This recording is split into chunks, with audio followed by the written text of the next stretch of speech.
Psychiatrist और किसी को बोल दो ना हाँ। कि भाई तू दिखा दे, तो वो कहता है यार मैं पागल थोड़ी हूँ। Exactly. I think this is the same reason why people don't want to come and see a psychiatrist. They are afraid of what's in their mind. और ये वो लोग हैं जो ज़्यादा वर्किंग पीपल हैं जी, या तो उनको तो डिप्रेशन भी थी और वो और ये सारी बातें हाँ, उनके डिल्यूजन्स थे कि मुझे कोई फॉलो ओह! कर रहा है और मेरी वीडियोस निकाल रहा है। जब मैंने बाय द टाइम मैंने हस्बैंड को टर्न होके पूछा आपने क्यों इनको नहीं सपोर्ट किया हुआ? तो हाँ, हाँ, तो फिर उन्होंने मुझे बताया कि मैम एक्चुअली ऐसा कुछ भी नहीं है। अपने शौहर को हैंडल कैसे करना है, अपने बाप को हैंडल कैसे करना है। हैंडल करना आना चाहिए, लेकिन कि उनको मियाँओं की माँ नहीं बनना चाहिए।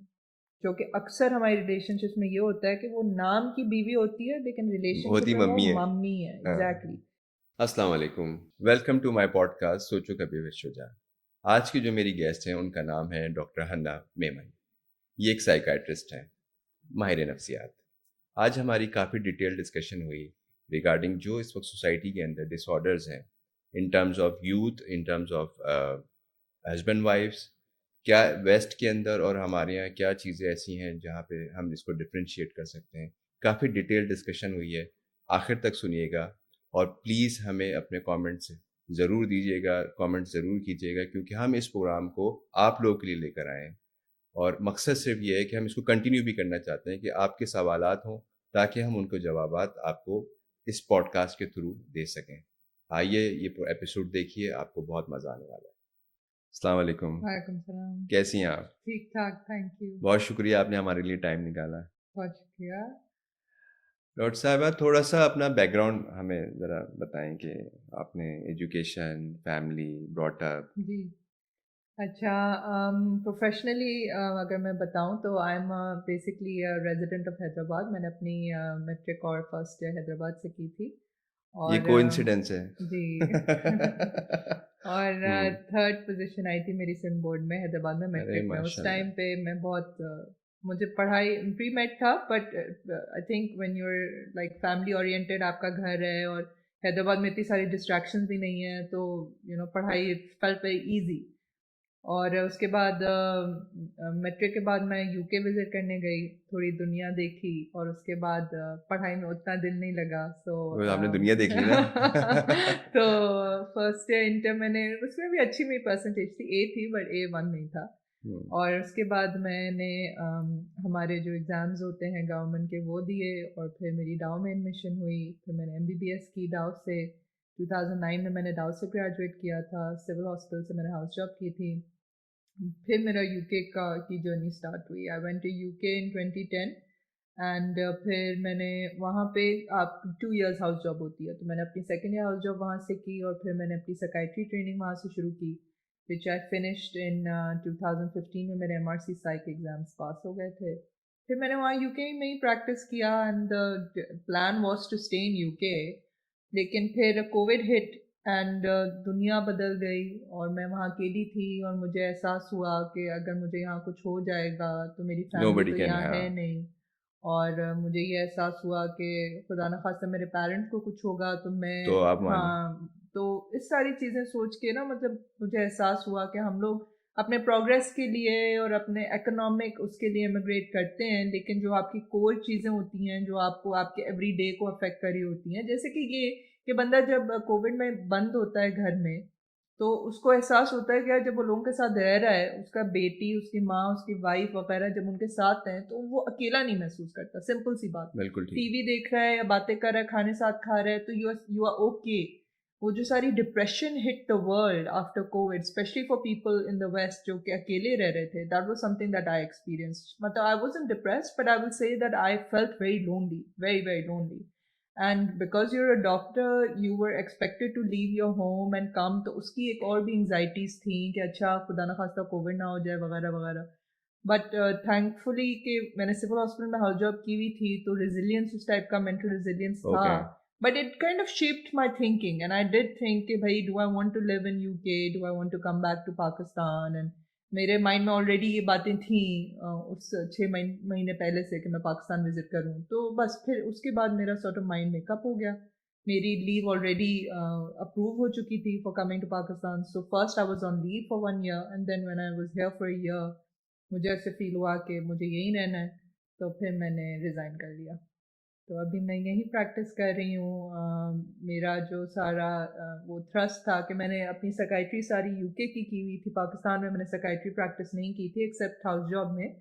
तो मेरा ये मुझे ये था कि I didn't want to come and only work in the with the rich clientele of defence. मुझे ये था कि थोड़ा सा ग्राउंडेड मैं थोड़ा से साइकाइट्रिक इश्यूज देखूं।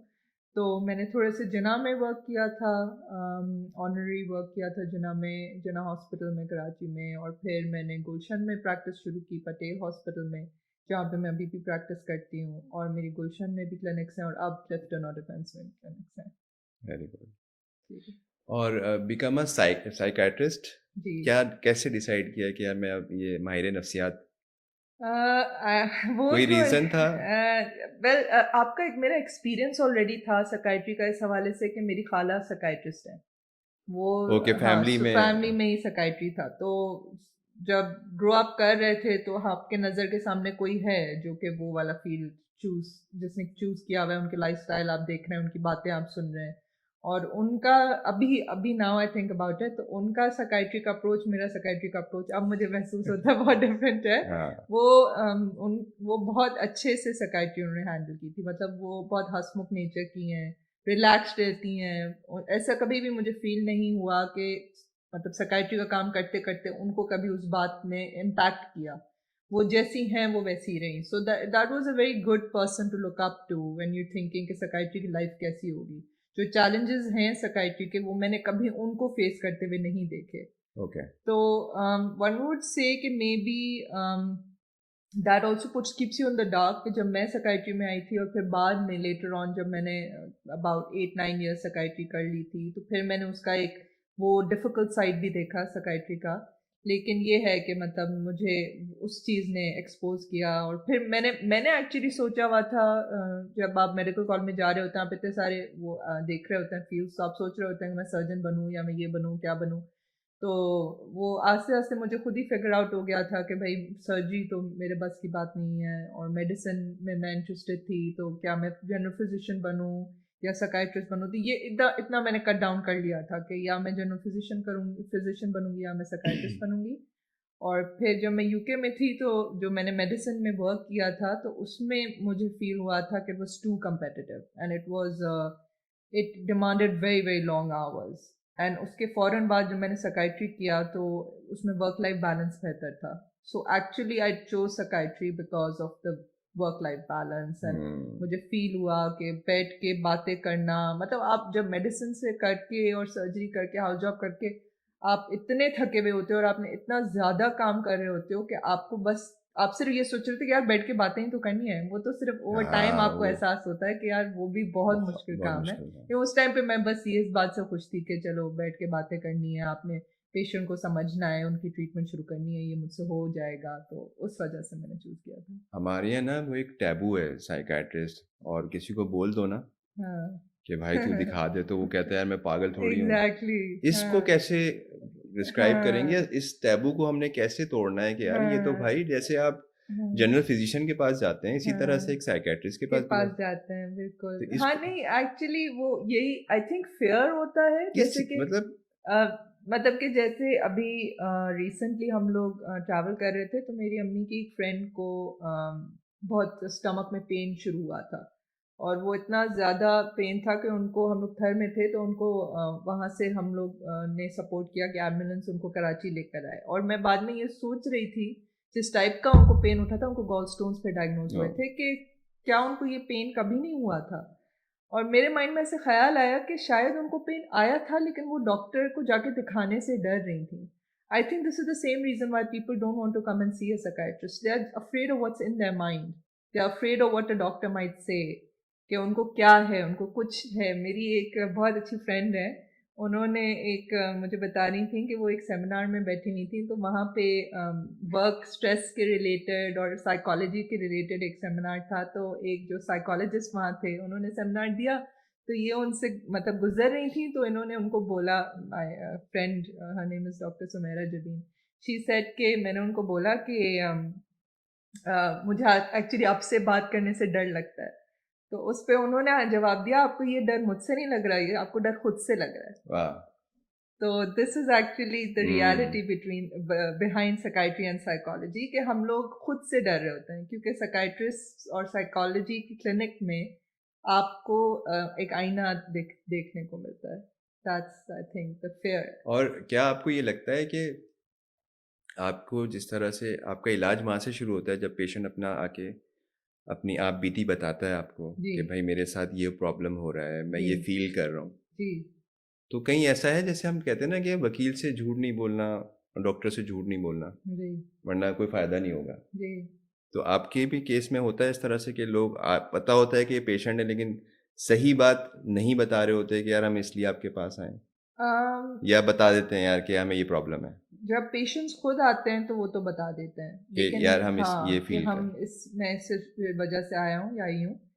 लेकिन अक्सर ऐसा होता है कि पेशेंट्स को खुद प्रॉब्लम का एहसास नहीं होता, कोई और लेकर आया होता है उनका। कोई लेकर आया होता है, उनके पेरेंट्स लेकर आए होते हैं, या कि वाइफ हस्बैंड के हवाले से आके बात करती हैं. जब वाइफ का सीन होता है तो हस्बैंड नहीं आता, लेकिन जब हस्बैंड लेकर आता है तो वाइफ हमेशा साथ होती है. You understand? ये भी ये कितना इंटरेस्टिंग बात है कि ये बहुत बीवी, इंटरेस्टिंग है। हाँ, कि बीवी जब जब मियाँ बीमार होता है तो बीवी अकेले आती है आपसे, मतलब हेल्प मांगने. लेकिन अगर मियाँ परेशान है और बीवी मरीज है तो दोनों साथ आते हैं. तो ये होता है कि उसमें फिर हम्म, जो मरीज होता है अक्सर वो उसको इतना प्रॉब्लम का पता नहीं होता. वो आपको शिकायत वगैरह अपने हवाले से तो बता रहे होते हैं, but they don't know what the problem is. Problem फिर फैमिली मेंबर आपको बता रहा होता है कि ये एक्चुअली ऐसी चीज़ है. उसका भी अगर टाइम है हमारे पास तो बिल्कुल मैं बिल्कुल। मिसाल दूं कि एक मतलब ये कम ही होता है अभी. अल्हम्दुलिल्लाह, I have been working in psychiatry for it's what 14 years now. So there was it's very seldom के पेशेंट कम्स एंड वो जैसे ही अपने मुझे सिम्टम्स बता रहे होते हैं तो मुझे पता चल जाता है कि अच्छा कौन से रियल हैं और कौन से रियल नहीं हैं, या कि उनके मेंटल हेल्थ का प्रॉब्लम है. तो वो जो पेशेंट थी ना, वो मुझे सारा जो भी बता रही थी ना, वो मैं बिलीव कर रही थी कि सब ट्रू है, क्योंकि वो ऐसी बातें थी ओके। कि वो रियल लग रही थी. वो उनके सिम्टम्स मेनली ऐसे थे कि मुझे एक कॉलीग हरास कर रहा है और उसने मेरी वीडियोस निकाली हैं, फिर वो मुझे उससे थ्रेटन कर रहा है, उसने मुझे लेटर्स लिखे हैं, और मतलब ये सारी बातें थी और मैं उनको सब बिलीव कर रही थी कि मुझे लग रहा था हाँ ठीक है, दिस इज़ वेरी प्लॉसिबल. और उनके सारे बॉडी लैंग्वेज से मुझे थोड़ा सा भी ऐसा फील नहीं हुआ कि ये पेशेंट जो है, मुझे लग रहा था कि उसकी वजह से वो डिप्रेस हो गई हैं, एंग्शियस हो गई हैं, लेकिन मुझे ये नहीं लगा कि ये रियल ही नहीं है. तो वो जो ने सारी मुझे बात बताई, मैंने सारी सुनी. उसके बाद मैंने मैंने हस्बैंड को, उन्होंने कोई ऐसी बात बोली कि नहीं, मैंने कहा कि आपने प्रिंसिपल को कंप्लेन क्यों नहीं किया, आपने ये क्यों नहीं किया. तो जब मैंने बाय द टाइम मैंने हस्बैंड को टर्न होके पूछा, तो मतलब मैंने थोड़े से एक्यूजेटरी वे में ही पूछा था कि आपने क्यों इनको नहीं सपोर्ट किया हुआ अभी तक इस आपने बारे में. आपने उसको, हाँ। हाँ, तो फिर उन्होंने मुझे बताया कि मैम एक्चुअली ऐसा कुछ भी नहीं है. सो वो मेरे लिए भी इतनी वो थी कि मतलब आफ्टर 14 years कभी ऐसा भी हो सकता है कि I meet a patient who with whom I was moved कि अच्छा दिस इज ऑल इन तो हर माइंड. तो उनको तो डिप्रेशन भी थी और वो और ये सारी बातें, हाँ, उनके डिल्यूजन्स थे कि मुझे कोई फॉलो कर ओह, रहा है और मेरी वीडियोस निकाल रहा है और एंड उन्होंने हाउ शेयर कर ओल्ड दी शी हैं. Is? She was about, I would say, in her mid 30s. Okay. She was young. She was a young one. Yeah. But the good thing is that she's well now. You know, her symptoms have resolved and she's absolutely well. And वो खुद कहती है मुझे नहीं पता था क्या हो गया था, और वो मुझे कह रही थी कि मैं शायद मतलब शी इज़ रेडी. मैंने उस टाइम पे भी उनको बोला था कि वो वैसे ही लीव ले चुकी थी वर्क से, but we were talking about this कि maybe she should have a bit more time off work and go back to work, sure, but you know, in a place where she's comfortable. वो कह रही थी कि मैं अब सिर्फ females में काम करना चाहती हूँ. So I was but supporting she her is with fine. that. But she's fine. She's alhamdulillah very well. Which is the take home message कि कोई कितना भी बीमार हो वो ठीक हो जाते हैं. Alhamdulillah, alhamdulillah. That's another thing I tell my patients, that I've almost never sent a patient home with this कि मैं आपको ठीक नहीं कर पा रही. सारे patients alhamdulillah ठीक ही हो जाते हैं. देखें, Whoever ये तो comes. हमारे यहाँ बीइंग अ मुस्लिम है ना, कि कोई ऐसी परेशानी नहीं है जी जिसका हल ना हो, जी कोई ऐसी बीमारी नहीं है जी जिसका इलाज ना हो। जी जी जी. तो एक alhamdulillah. मतलब हमें ना ये बेसिक पता होना चाहिए कि जी दुनिया में कोई ऐसी चीज़ आई नहीं है जी कि हम अल्लाह ने तो पता ही नहीं था, अल्लाह को आगे जाके जी नाउज़ुबिल्लाह ये जी आना है। तो जी एवरीथिंग इज़ जी। प्लान के वो जो कुछ है, जिस तरह की परेशानी है या कोई अगर बीमारी है तो उसका इलाज है, हुँ, डेफ़िनेटली। हुँ। ठीक, औरतें और मर्द दोनों आपके पास जी, आते हैं आते हैं। तो और थोड़ा-सा डिफ़रेंस होता है एरिया के हिसाब से। जो मैंने ऑब्ज़र्व किया है कि गुलशन के एरिया में फ़ीमेल ज़्यादा आती हैं और क्लिफ्टन डिफेंस में इक्वल है। मेन भी ओके। आते हैं और वुमेन भी आती हैं। और इसको हम थोड़ा-सा मैं इसको चाह रहा हूँ कि हम इसको और क्लियर करें कि आपके पास कोई आया, लाइक मैं आया आपके जी, पास, तो आप पहले मेरे साथ अ, एक डिस्कशन करेंगी बिल्कुल। और यही सेशंस होंगे। जी, जी। पहले साइकियाट्री और साइकोलॉजी के हवाले से लोगों को इस हवाले से कन्फ्यूज़न होती है कि क्या होता है। So when patients come to see me, I have to decide whether they are their illness is kind of a mild level कि उनको जो भी सिम्पटम्स हैं वो एक थेरेपिस्ट को देख के और बातचीत के इलाज से वो ठीक हो जाएँगे। जब वो मॉडरेट लेवल पे आते हैं, सिवियर लेवल पे आते हैं, तो मॉडरेट टू सिवियर में ऐसा होता है कि हम मेडिकेशन भी देते हैं और थेरेपी भी करते हैं, कि अब आपका ऐसा जैसे कि उनकी लाइफ पे बहुत इम्पैक्ट, जॉब नहीं हो पा रही, सो नहीं पा रहे, सारा दिन वही सोचें आ रही हैं, फंक्शन नहीं कर पा रहे, तो उसमें दवाओं का रोल आ जाता है। और फिर जब बहुत सीवियर लेवल पे आ जाते हैं वो, तो देन थेरेपी उस वक़्त काम नहीं कर रही होती, पहले हम सिर्फ़ मेडिकेशन देते हैं, फिर उनको इतना ठीक करते हैं कि वो मेडिकेशन एंड थेरेपी दोनों साथ चलाएँ। So my role is when patients come to see me कि मैं फर्स्ट जो असेसमेंट का पीरियड होता है हमारा 50 मिनट्स का, उसमें मैं यही असेसमेंट कर रही होती हूँ कि उनकी पर्सनैलिटी क्या है, उनकी लाइफ़स्टाइल क्या है, उनके सिम्पटम्स क्या हैं, वो शुरू कैसे हुए, कितने सीवियर हैं। पाकिस्तान में तो ये होता है कि आप खुद डॉक्टर शॉपिंग लोग करते हैं, अभी एक के पास गए, दूसरे के पास गए, फिर ये दवा, फिर ये छोड़ी, फिर ये दवा ली, फिर ये छोड़ी, ये भी सारा होता है। तो उस हवाले से आपको थोड़ा-सा आइडिया करना पड़ता है कि उन्होंने क्या-क्या ट्रीटमेंट ली है। और उसके बाद बेसिकली ये डिटरमिन करना पड़ता है कि आप मेडिकेशन दे रहे हो, नहीं दे रहे हो, कौन-सी दे रहे हो, कौन-सी उनको सूट करेगी, उसके साइड इफ़ेक्ट्स डिस्कस करना, ट्रीटमेंट प्लान डिस्कस करना और फिर थेरेपी के लिए रेफ़र करना, अगर वो रोल हो तो। और आपके पास ज़्यादा मेजॉरिटी, अगर मैं कहूँ, अगर आप एवरेज आउट करें तो वो कौन-सा एज ग्रुप है जो ज़्यादा आपको लगता है कि यार इस एज में 30s and 40s 30s and 40s में ओह! ज़्यादातर लोग होते हैं। हाँ। और ये वो लोग हैं जो ज़्यादा वर्किंग पीपल जी, हैं या working, okay. yeah. Which I guess, it hints at the stress work puts us in. I would say that जो ख़वातीन आती हैं गुलशन के एरिया में वो अक्सर हाउसवाइफ्स होती हैं, लेकिन वो उनको आप हैंडल कर लेती हैं? हाँ। इसका पता नहीं क्या मतलब है, लेकिन हाँ जी, मैं नहीं, उनको भी ख़वातीन का तो हैंडल बहुत मुश्किल है ना, गूगल भी नहीं अभी तक।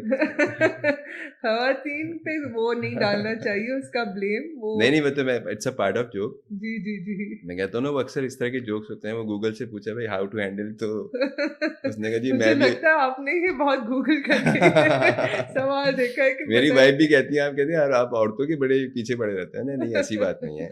हाँ, लेकिन ये होता है एक एक मैं आपको बताऊँ, एक मेरा एक अपना पर्सनल एक्सपीरियंस कह लें या ओपिनियन कह लें कि एक प्रोफ़ेशनल ख़ातून को डील करना और एक घरेलू ख़ातून को डील करने में हेल ऑफ़ डिफ़रेंस है। हुँ, जो घर की औरत है ना हमारी, मुझे सबसे ज़्यादा प्रॉब्लम ये होती है, जो घर की औरत है उसको कुछ पता नहीं है। हुँ, उसको बेसिकली नहीं पता, उसको रोड क्रॉस करना भी नहीं आती। हुँ, हुँ, उसको अपने राइट्स भी नहीं पता। हुँ, उसको बिल्कुल, मोबाइल भी पूरे सही तरीके से हैंडल करना नहीं आता। ट्रू, उसको टेक्नोलॉजी का भी नहीं पता। उसको ये ट्रू, भी नहीं पता कि इस वक़्त कनाडा या यूएस का प्रेज़िडेंट कौन है, नहीं हुँ, पता होता। हुँ, वो हुँ, बेचारी अपने मियाँ, हुँ, अपने ससुराल, अपने बच्चों को खुश करने में लगी रहती है। मेरी ट्रू, सिम्पैथी है जी, जी, एक्चुअली, ये जी, मैं थोड़ा-सा जो सो मज़ाक जो उसमें करता हूँ, लेकिन एक्चुअली वो यही रीज़न है कि वो मैं चाहता हूँ कि जो घर की ख़वातीन है ना, वो अपने आप को अपनी फ़िटनेस पे, हुँ, अपनी नॉलेज के ऊपर, अपनी हुँ, पर्सनल ग्रोथ के ऊपर काम करें। हुँ, चाहे वो इन हुँ, टर्म्स ऑफ आपकी मेंटल हेल्थ हो, चाहे हुँ, आपकी बॉडी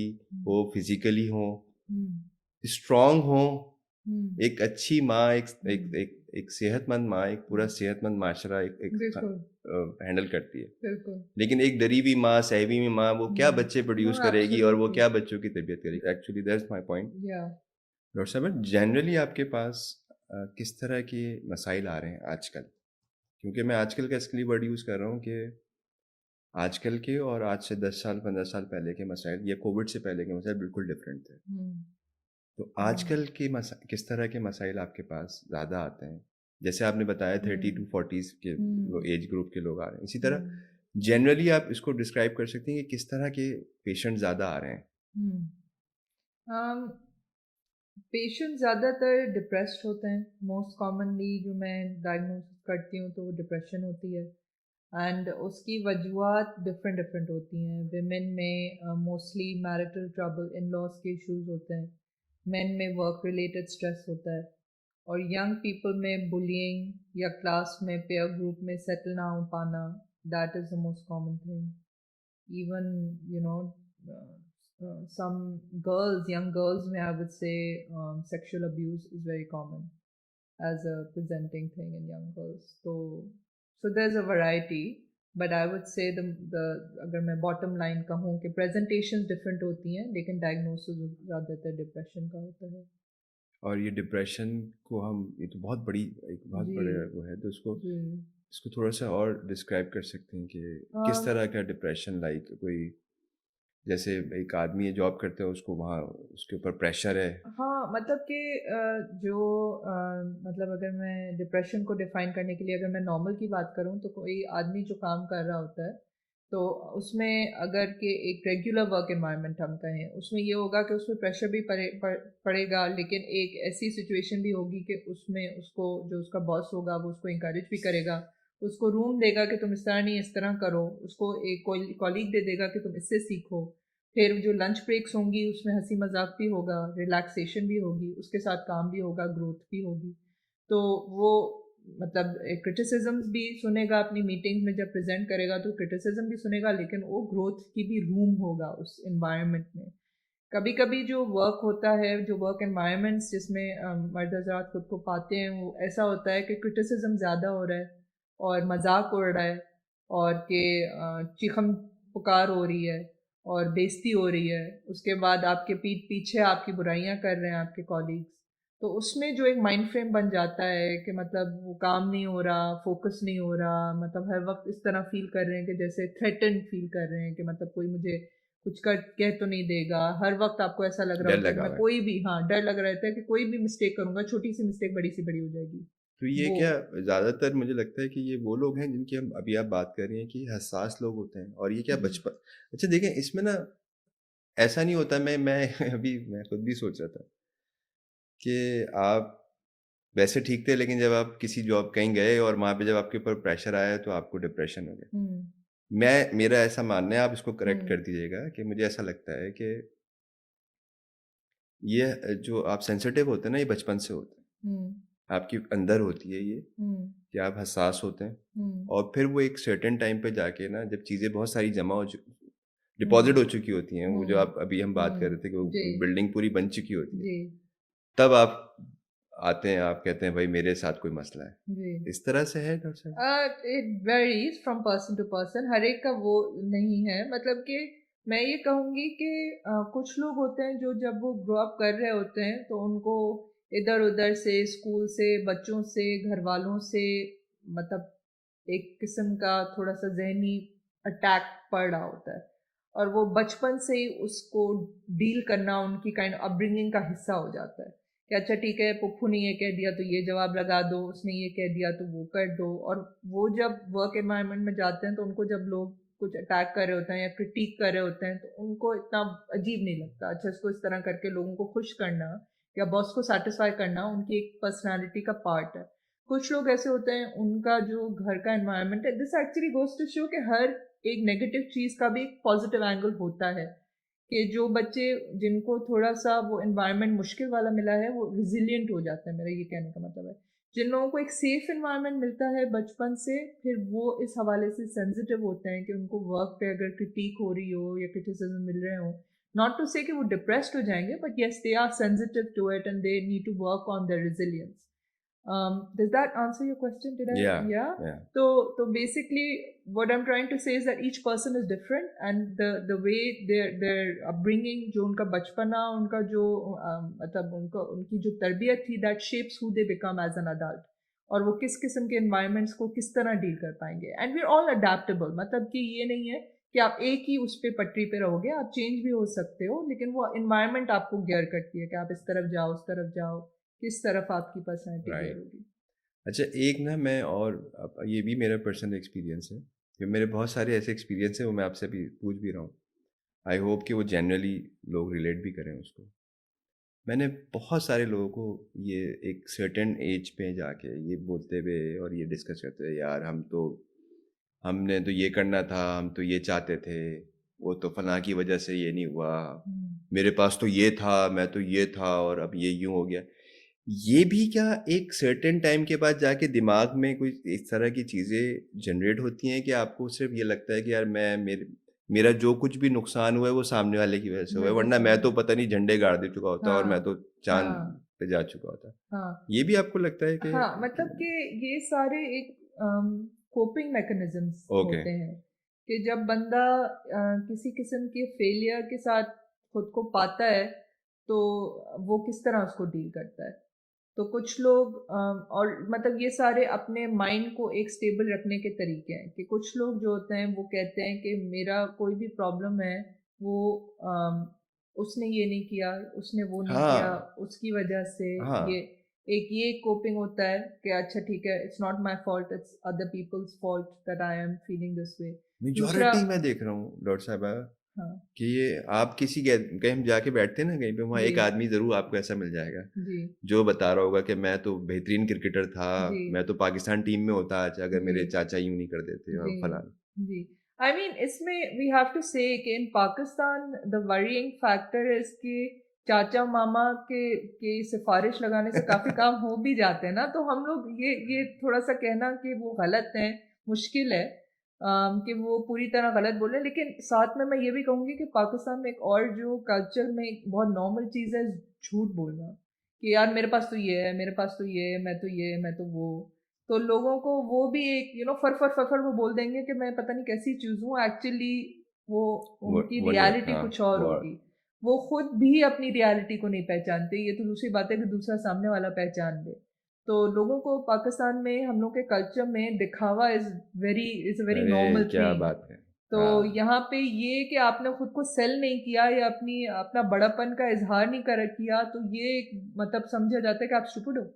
तो ये दूसरा हाँ, शरीफ एलिमेंट है। इंसान का मतलब है बेवकूफ़। जी, हाँ, एग्ज़ैक्टली, हाँ, सो ट्रू। शरीफ इंसान का मतलब है बेवकूफ़, हाँ। बिल्कुल। और बेवकूफ़ बनाते हैं लोग, शरीफ इंसानों को ही बेवकूफ़ बनाया जाता है इस मुआशरे में। उनकी कदर नहीं की जाती, उनको वैल्यू नहीं किया जाता, उनको ही बेवकूफ़ बनाया जाता है स्टार्टिंग फ्रॉम द एम्प्लॉयर। पहले तो उनको बेवकूफ़ और उनको अब्यूज़ एम्प्लॉयर कर रहा होता है कि मैं तुम्हें मान गया कि अच्छा ठीक है, मार्केट वैल्यू 15,000 की है, लेकिन 10,000 में मान रहा है, 10,000 में उसको रखो। एग्ज़ैक्टली यहाँ पहली से तो यहीं से शुरू हो जाती है ना कि वो जहाँ नौकरी करता है, तो जो शरीफ इंसान है उसको नहीं पता मार्केट वैल्यू क्या है, तो यहाँ से एक्सप्लॉइटेशन शुरू एम्प्लॉयर से। अच्छा, पहले जैसे आपका और हमारा जो बचपना था, उस वक़्त तो माहिर नफ्सियात या साइकियाट्रिस्ट का तो कोई कॉन्सेप्ट मेरा नहीं ख़्याल कि पाकिस्तान में इस तरह से जी, था कि जी जी, रेयर था। जी, जी, जी।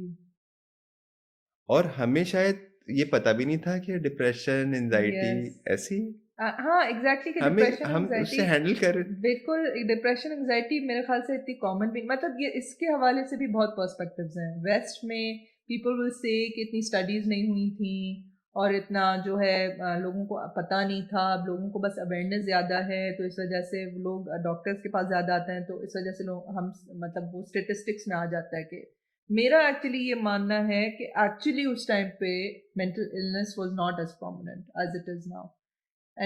मुझे ऐसे फील होता है it's because of the pace of life. आप लाइफ के पेस जितनी फास्ट होती गई है उसकी वजह से मेंटल हेल्थ प्रॉब्लम बढ़ते गए। I feel our minds are made to deal with a much slower pace of life and the slower life is उतनी आपकी सेहत के लिए अच्छा है। This is what I believe. तो आप देखें ना डॉक्टर साहब गाँव देहात में जी, कैसे फिट लोग होते हैं, उन एग्ज़ैक्टली। उधर तो कोई एग्ज़ैक्टली कोई कितने प्रॉब काम होते हैं, हाँ और एंग्ज़ायटी नहीं होती। ऑल्दो कि ऐसे नहीं है कि गाँव देहात के लोग मेरे क्लिनिक में नहीं आते, वहाँ पे भी मेंटल इलनेसेस होती हैं बट येस कि मेजॉरिटी इन हाँ, इन कंपैरेटिवली करा से मतलब एक सिटी की और जो हाँ। विलेज की हाँ, हाँ। लाइफ़स्टाइल है। हाँ, बिल्कुल मतलब कि ये भी let's put it this way also कि when you are living in the city तो आपको और बहुत पॉजिटिव चीज़ें हैं कि आपको घूमने के लिए चीज़ें हैं, आपको ओके, एक एनलाइटनमेंट है माशरे में कि ठीक है, आपके कुछ राइट्स हैं। वहाँ पे जो ज़्यादातर गाँव देहात से जो आते हैं वो फीमेल्स होती हैं। उनके राइट्स वहाँ पे बहुत मिनिमाइज़्ड होते हैं। सो वो एक चीज़ हो गई कि हम कोरिलेट नहीं कर पाते इतना डायरेक्टली गाँव देहात का, बट जैसे कि ये मैं एंगल कह लूँ कि आपकी वर्क लाइफ कम हो, अगर वर्क लाइफ स्लो होगी या आपकी मतलब जैसे लाइफ का पेस स्लो होगा तो थिंग्स आर मोर अचीवेबल।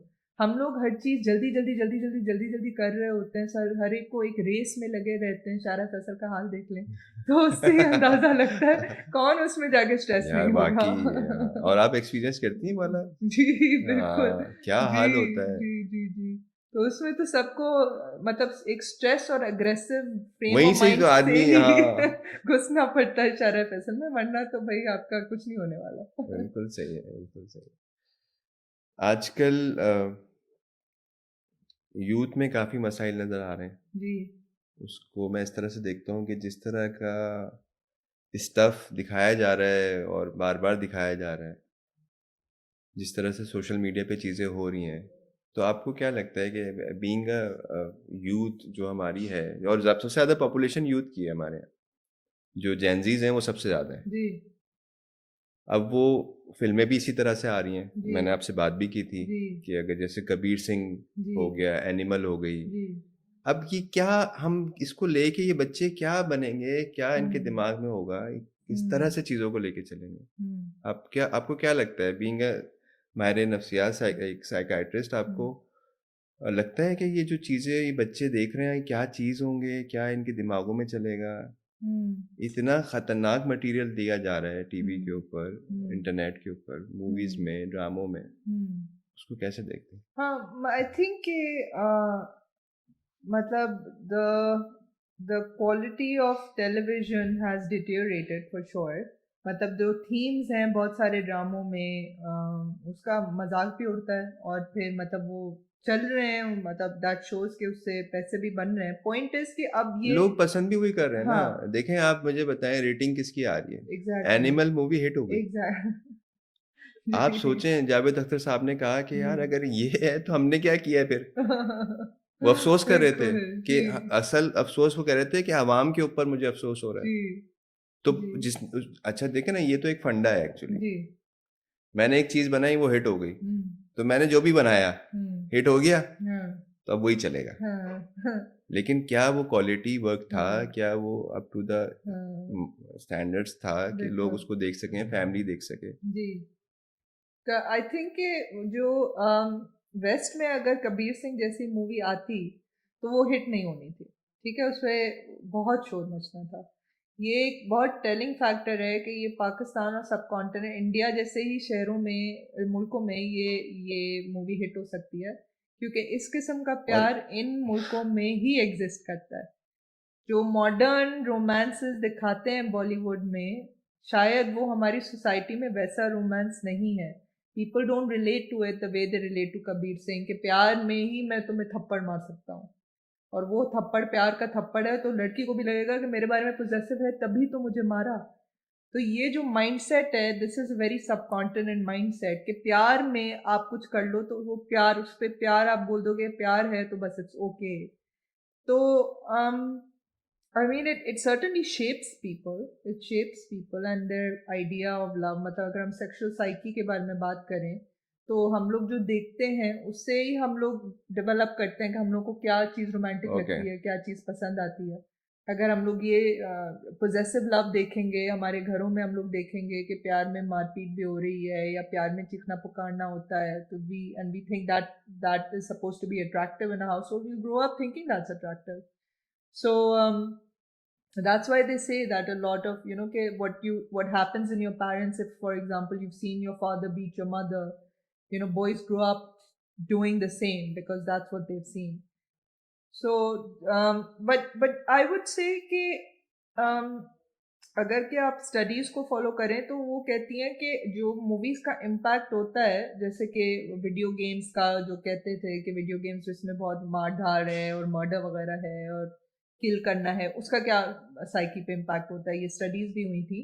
तो उसमें वीडियो गेम्स के हवाले से तो खास तौर पे कहा गया था कि भाई उसमें अग्रेशन वगैरह की कोई वो बिल्डअप नहीं होती बच्चों में। ओके। और कि उसमें ऐसा नहीं है कि they become more aggressive, but we know from news that in America हाँ, movies, horror movies को देख के जो उसमें हो रहा था वो उसने मर्डर्स ने कॉपी करके और वो सोशियोपैथ्स ने कॉपी करके वैसा उन्होंने फिर किया भी।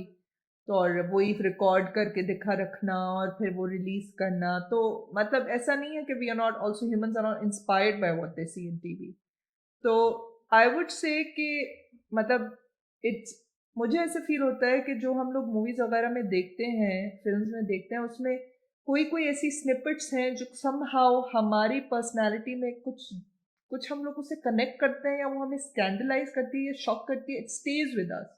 वो एक चीज है जो हमारे साथ रहती है। वो एक ऐसी चीज हो कि हम लोग उससे एस्पायर हो, इंस्पायर हो, या कि वो ऐसी चीजें हम सोचेंगे oh my God that was so bad, या वो ऐसी चीज है कि oh my God that's so exciting, but it gives us ideas.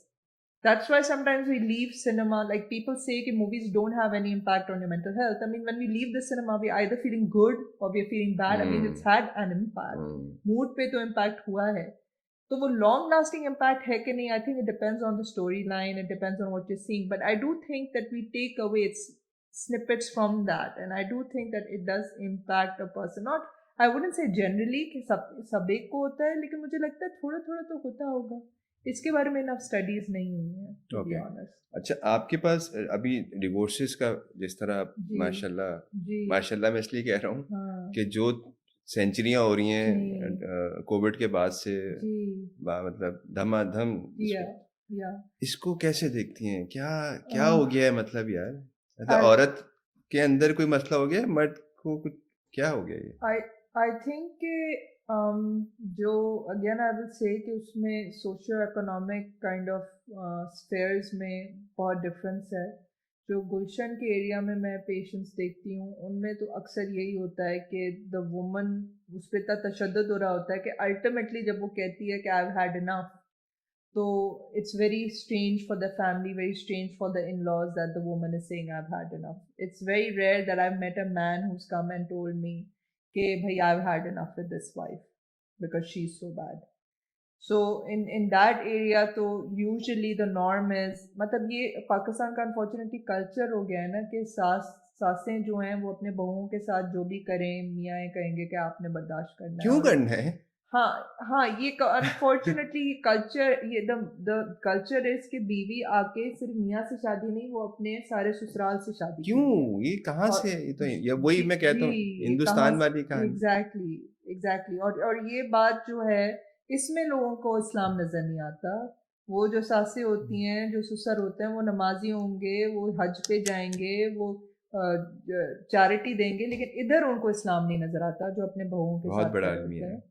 ये बहुत बड़ा तो अलमिया है। ये सो उस एरिया में तो विमेन का मैंने ये देखा है। लेकिन अगर हम, मतलब जो मुझे एक्चुअली हिट किया when I came from the west, मुझे इस एंगल ने इतना हिट, इस उसने इतना हिट नहीं किया जितना इंटरमैरिटल अफेयर्स ने मुझे हिट किया। I was really taken aback by the number of times you hear of women and men having affairs outside marriage. That is then not in the Gulshan area, though with men it या can be in the it depends Gulshan on the area. Class actually. Yes, हाँ। yes, it does depend on the class, but in the Gulshan area you hear about it from men also.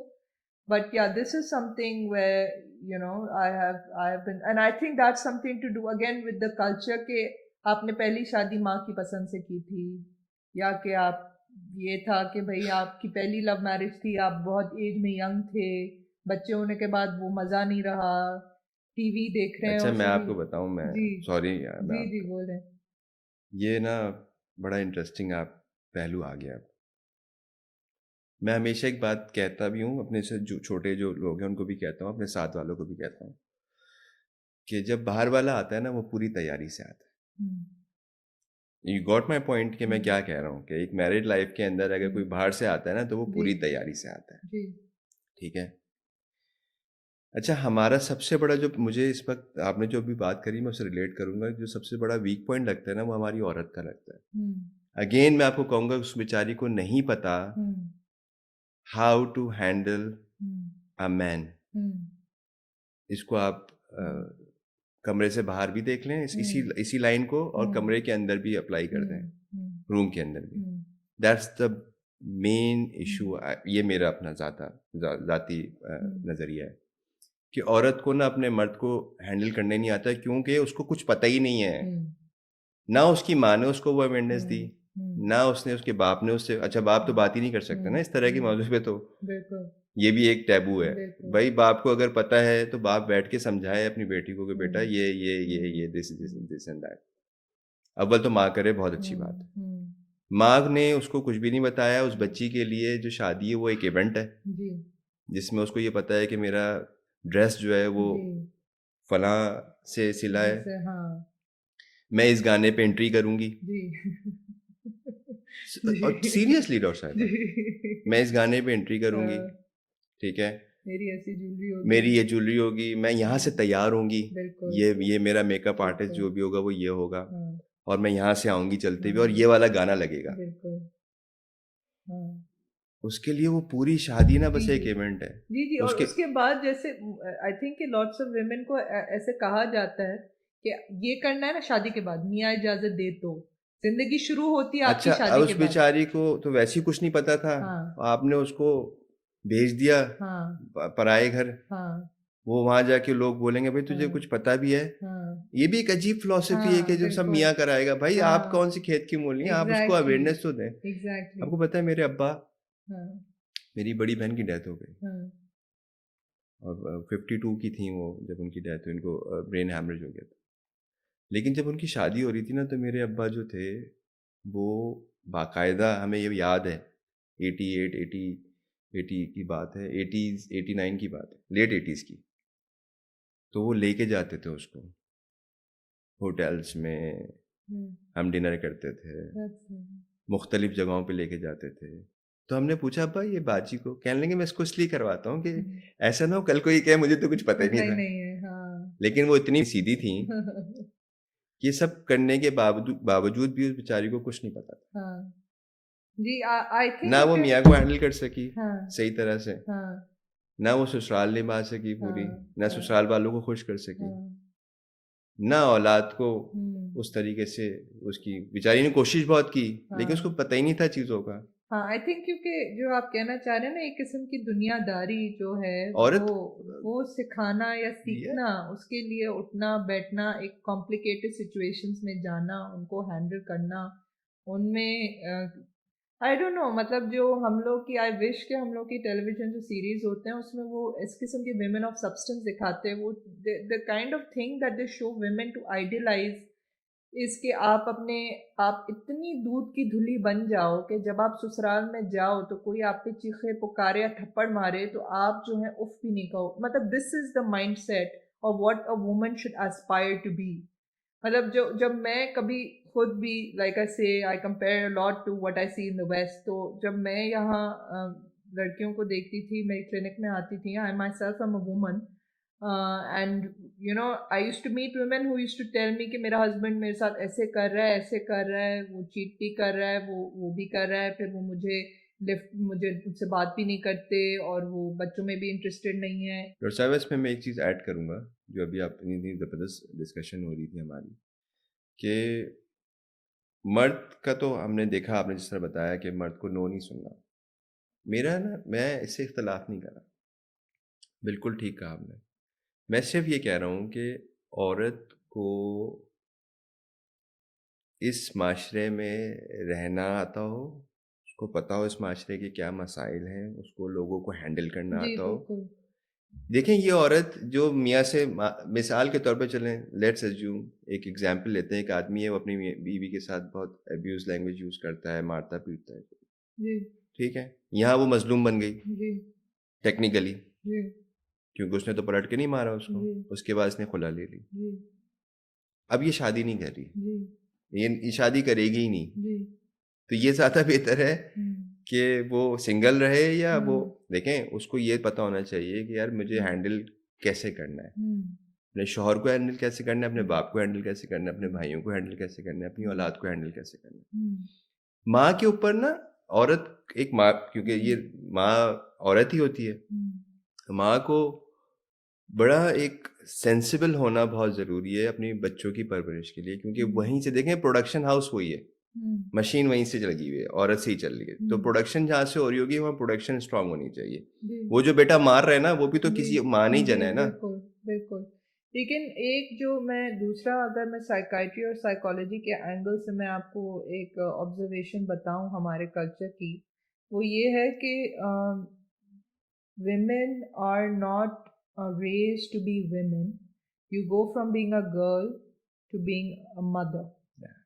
So और ये जो हम लोग बात कर रहे हैं कि उनको हैंडल करने आना चाहिए, मैं इसमें बिल्कुल डिसएग्री नहीं कर सकती, हैंडल करना आना चाहिए, लेकिन कि उनको मियाँओं की माँ नहीं बनना चाहिए, जो कि अक्सर हमारी रिलेशनशिप्स में ये होता है कि वो नाम की बीवी होती है लेकिन होती रिलेशनशिप में वो मम्मी है। मम्मी है। हाँ। Exactly.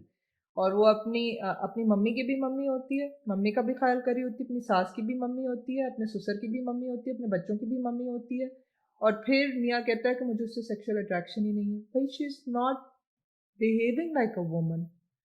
You're not attracted to your wife because she's not getting to be a वाह। woman. She's everybody's mom. You're not supposed to be attracted to your mom वाली बात।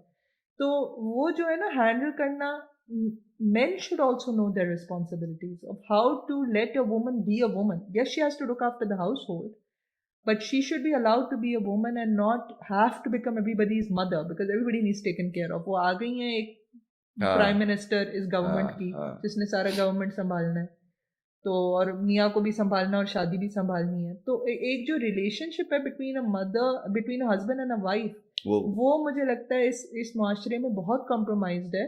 बिकॉज एक औरत को उस एंगल से अगर मर्द देखता है ना, तो वो सिर्फ उसको एक गंदी नज़र से देखता है। वो एक शरीफ अंदाजे से या एक normal needs of a woman उस एंगल से देखा ही नहीं जाता। She can only be either girl और अ मदर, जैसे कि मैंने बोला। ये भी है, ठीक है, बिल्कुल। मैं आपकी बात से बिल्कुल एग्री कर रहा हूँ, मुझे मुझे एक नया एंगल मिला है इसके ऊपर। जी। मैं हमेशा कहता हूँ कि जिम्मेदारी ना एक एक्चुअली जो है ना वो मर्द की है, हम्म, घर को सही तरह से हम्म, लेके चलने की। हम्म, यहाँ मुझे कोई इख्तलाफ नहीं है। हम्म, मैं इस बात को बिल्कुल मानता हूँ कि ये पूरी प्योरली जो जो रिस्पॉन्सिबिलिटी है वो एक मर्द की है कि घर हम्म, कैसे चलाना है, क्या हम्म, करना है। मैं अगेन आपको बोलूँगा कि मेरा सिर्फ पॉइंट ये था कि औरत को ना अपने शौहर को हम्म, डील करना आता हो, हम्म, उसको पता हो कि इसको क्या अच्छा लग रहा है, इसको क्या चीज़ कैसे। हम्म, मैं और उसको खुल के बताया था, औरत को नहीं पता होता कि उसकी डिज़ायर्स क्या है मैन की, हम्म, पता ही नहीं बेचारी को। हम्म, वो और उसकी क्या, उसको अपनी भी डिज़ायर्स का नहीं पता जी, एक्चुअली। बॉटम लाइन ये है। बिल्कुल, क्यों? उसको उसको डिजायर्स के बारे में नहीं पता, उसको ठीक है। पर्सनालिटी के एंगल का नहीं पता, वो इतनी डेवलप ही नहीं हुई होती कि उसको पता हो कि खुशी का डिजायर से क्या लिंक है। वो एक स्लेव की तरह रेस की जाती है कि वो तुम्हें खाना उसमें पका। तुम्हें जो बोलना है वो तुम्हें करना है, कपड़े इस्त्री करके देना है, खाना पका के देना है। ये उसको, वो जो आप कह रहे हैं ना, एक इमोशनल एस्थेटिक एंगल, कि किस तरह किसी को मुतासर करना, किसी के साथ रिलेशनशिप बनाना, उसके साथ दिन का हाल करना, उसके साथ डिस्कस करना, उसके हंसी मजाक में शामिल होना, उसके दोस्तों के साथ उठना बैठना, ये सारा एंगल जो है ना, गर्ल्स को रेज किया जाता है। और हमारे अपने मुआशरे में ये कितना डिफरेंट है, शुजा साहब, कि there are some couples obviously where a woman is it is forbidden for her to meet anybody else. उसका ये रोल, उससे ही हस्बैंड सेटिस्फाइड है, इससे ज्यादा तुम्हें क्या चाहिए। तो ये जो आप वाह। एंगल बात कर रहे हैं ना, ये एक सर्टन स्फेयर की है जिसमें मेन फील कि woman needs to be more than just a housewife.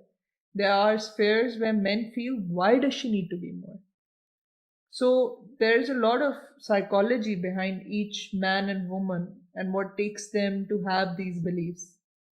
और आपको लग रहा है कि अब जो यूथ को जो चैलेंजेस आ रहे हैं उसमें एक चैलेंज ये भी है कि अब तो हम नई नई चीज़ें सुन रहे हैं कि जी वो बाइसेक्सुअल है, और वो तो उसको तो पता ही नहीं, उसको तो अच्छा ही नहीं लगता, उसको तो Hmm. अपनी सेम जो है वो ही अट्रैक्ट कर रहे होते हैं, तो ये हम्म। क्या है, ये इस तरह की भी आपकी अब कोई चीज हाँ आप मतलब कि बेसिकली जेंडर, हाँ, होमोसेक्सुअलिटी और ये बाइसेक्सुअलिटी वगैरह दैट वाज मेंटल yeah कुछ है? it used to be a diagnosable mental illness. Oh, And for you there are a lot of movies also that show that gay people or bisexual people, but mainly gay people, how they used to suffer a lot of horrendous treatments कि उनके ये problems treat किए जाएं और उनको homosexuality से treat किया जाए. Obviously none of them had any results. You can't.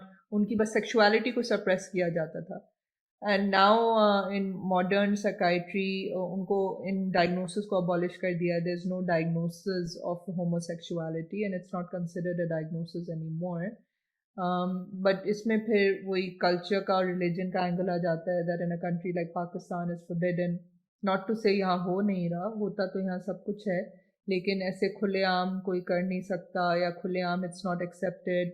तो साइकाइट्री क्लिनिक्स या साइकोलॉजी क्लिनिक्स में लोग ऐसे आते हैं who have problems and who can't come out to the family members and उनके फिर वही डिप्रेशन वगैरह उनके इश्यूज होते हैं. बट अगर मैं इसको वेस्ट के हवाले से कंपेयर करूं तो मैं वो बोलूँगी कि जो एलजीबीटीक्यू की जो एक एंगर है और जो वहाँ पे एक पैशन है, वो टू बी ऑनेस्ट मुझे इतना समझ में नहीं आता. वो उसका एक मुझे कमर्शियल एंगल लगता है कि it is something that politicians and markets use to gain a market वही to gain support from people. और दूसरा मुझे ये लगता है कि वो एक मिसप्लेस्ड एंगर है. कभी कभी मुझे लगता है कि एंगर हम्म, किसी और चीज़ की है और और वो निकल इस उसमें रही है. और मुझे मतलब मुझे जो एक फीलिंग होती है ना कि वो ये है कि सिर्फ ये नहीं, मतलब बहुत सारी चीज़ें हैं वहाँ वेस्ट में, मर्द और औरत के हवाले से, ड्रेसिंग के हवाले से, कपड़ों के हवाले से. आप ये अगर आपने ये बोल दिया कि आप ये नहीं पहनो, तो आपको जो है, अगर आपने अपने एम्प्लॉई को बोल दिया कि आप ये नहीं पहनो, तो वो आपको सू कर सकता है कि आपने मेरे कपड़ों पे मुझे निकाला इस जॉब से.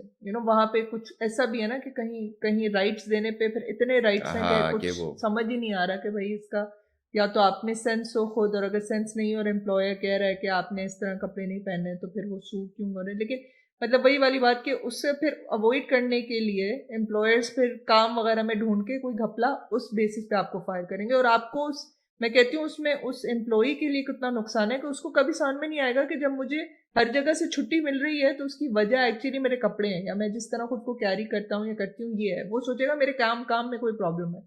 But that's because there is no honest dialogue. लोग दूसरे तरीके ढूंढ रहे हैं, आपको ऑनेस्टली आपको बता नहीं रहे कि एक्चुअली इशू क्या है, क्योंकि everybody so scared of social suicide वहां पे कि मैंने ये बोल दिया तो सू हो जाएगा या हाँ मुझे ये ये हो गया कर था। लेंगे. तो मतलब इस चीज के भी मतलब I won't say west has gotten, मुझे तो नहीं फील हुआ ऑब्वियसली कि the west has gotten it right. And we have things to learn. Many things we can learn from the West, but I'm not sure in this regard. There it is all black and white. मुझे लगता है there are things they've gone right and there are things they've not gone right.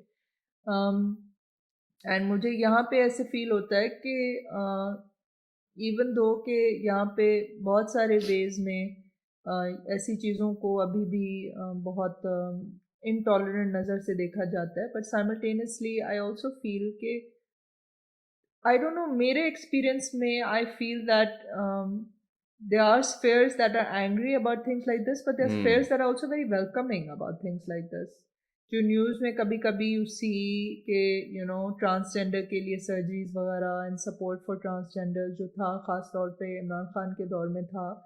और उसके अलावा भी जो the thing sort of that you read about certain spheres जिसमें लोग come out and they are quite मतलब उनको वो openness है. जो एक मूवी भी आई थी, I can't remember हाँ the मैं तो name. अभी देख रहा हूँ मारिया, मारिया बीबी काफी, जी अगर आप, मैं तो उनको जी फॉलो करता हूँ तो बड़ा भाई वो काम कर रही हैं इसके ऊपर कि जी भाई ये क्या ड्रामेबाजी है, जो जी सही है वो सही है, जो जी ड्रामेबाजी है वो जी जी ड्रामेबाजी है। जी जी बिल्कुल. हाँ, बड़ा सो खुल के वो कर रही हैं। जी, हाँ, सो आई थिंक इस तरह वैसे तो पाकिस्तान में हर चीज़ दबी होती है, लेकिन ये ऐसी बातें हैं जिन पे खुल के बात करना is very important.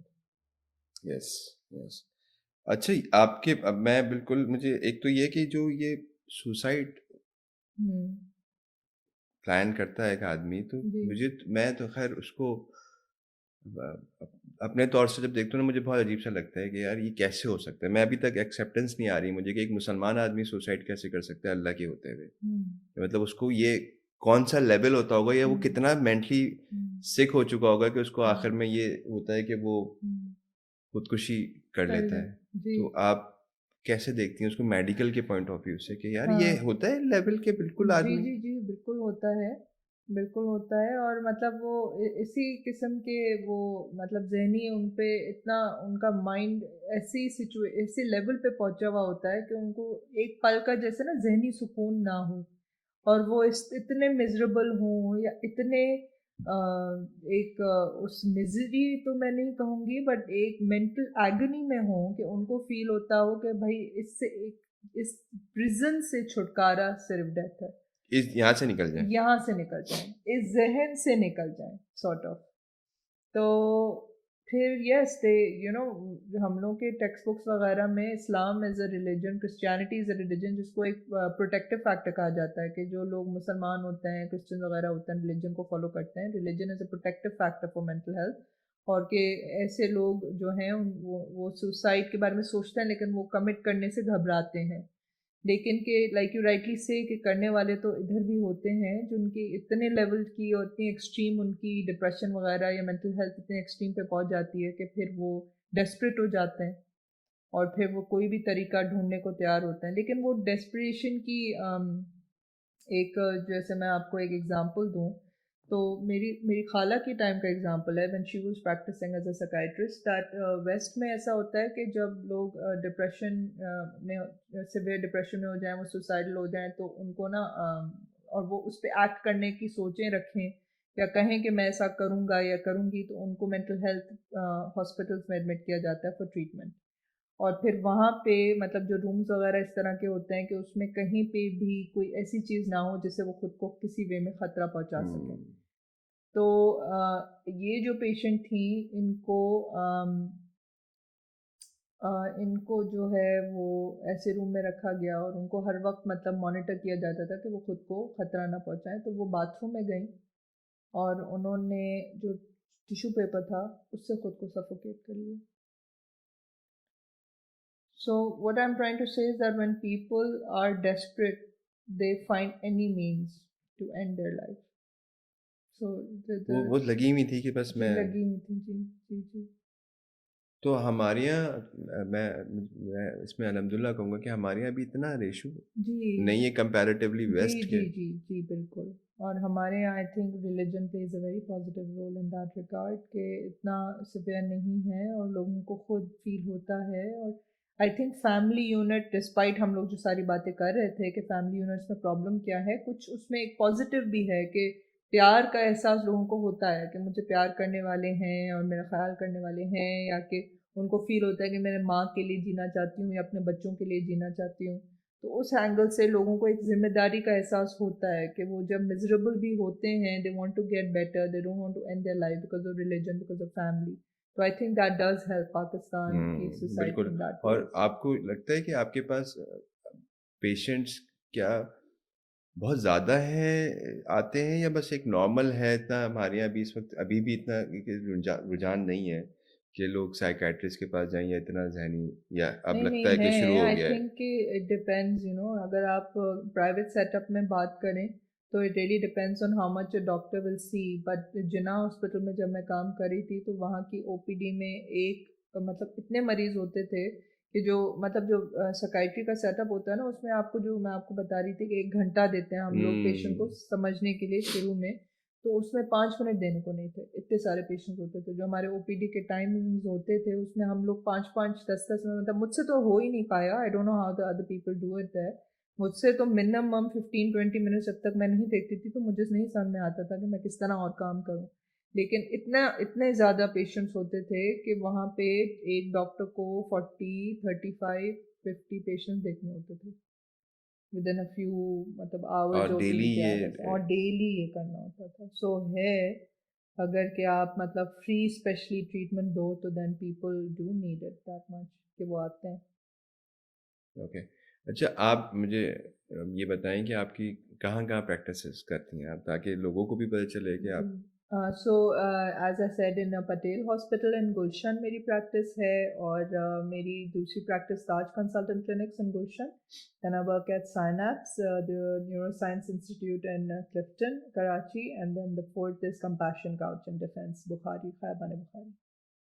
Thank you so much doctor Thank Hannah. you. मुझे था कि बस हम इसके ऊपर आप आएँ और हम इसके ऊपर ना बहुत एक डिटेल डिस्कशन करें, और माइट बी पॉसिबल कि इसको हम कंटिन्यू भी करें, क्योंकि ये एक ऐसी चीज़ है जो बार-बार हमें अपने व्यूअर्स को दिखानी है और बतानी है, क्योंकि मुझे लगता है इस वक़्त माशरे की सबसे बड़ी जो चैलेंजेज़ है ना, वो ये मामलात हैं।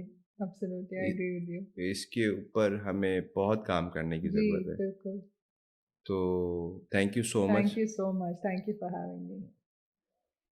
आपसे इंशाल्लाह फिर मुलाकात होगी। आई होप कि आप लोगों को ये प्रोग्राम पसंद आया हो।